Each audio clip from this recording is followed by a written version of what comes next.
upstairs and down.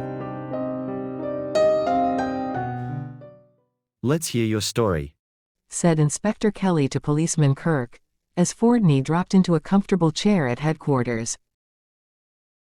The neighbors were worried, because they hadn't seen old lady Brill about for a couple of days, and asked me to investigate. Getting no answer to my ring, I broke open the front door, ran upstairs, and, not seeing her, ran down and through the hall, unlocked the kitchen door, and found her on the floor, a bullet through her heart, and a gun beside her. The windows and the doors to the porch and cellar were locked on the inside, and nothing seemed to be disturbed. Looked like suicide to me. However, I learned her nephew was at the house yesterday about the time the doctor said she died, so I brought him in, concluded Kirk. Why did you run upstairs before examining the lower floor? Asked Kelly. Thought I heard a noise up there, sir, replied the policeman.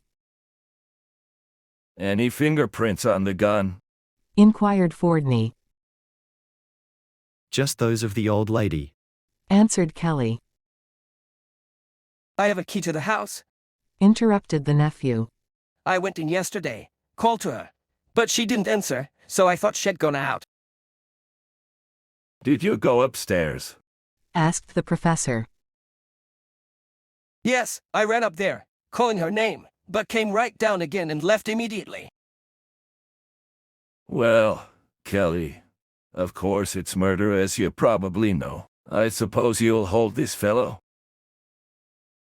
I certainly intend to, replied the inspector. How did Fordney know the old lady had been murdered?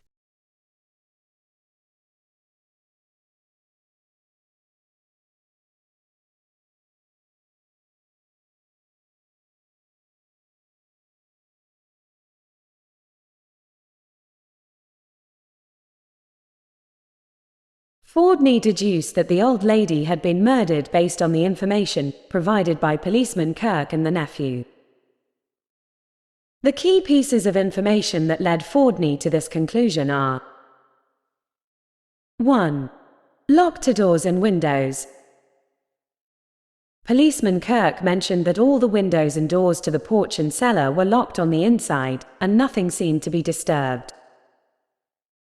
This indicates that no one could have entered or exited the house from the outside, making it unlikely that the old lady could have committed suicide, or that an intruder could have entered to commit the crime. 2. Nephew's account. The nephew stated that he had a key to the house, and had entered the house the day before. He claimed to have gone upstairs, but quickly came down and left. This information suggests that someone else could have accessed the house after the nephew left. Combining these pieces of information, Fordney realized that since the doors and windows were locked from the inside, and the nephew had a key, it was unlikely that an outsider could have committed the murder. The fact that the old lady was found dead with a bullet through her heart, and the gun beside her, further supported the idea that someone else had likely been involved in her death. Therefore, Fordney concluded that it was murder rather than suicide, as there were no signs of forced entry or exit, and someone had to have been in the house to shoot the old lady.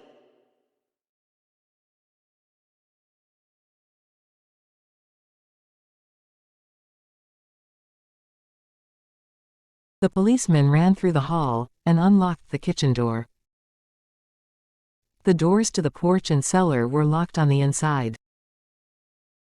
Had the old lady committed suicide, she could not have locked the door leading to the hall from the outside. The murderer, in leaving, locked this door, and forgot to remove the key. The inevitable slip. A blockhead cannot come in, nor go away, like a man of sense. Bruyere.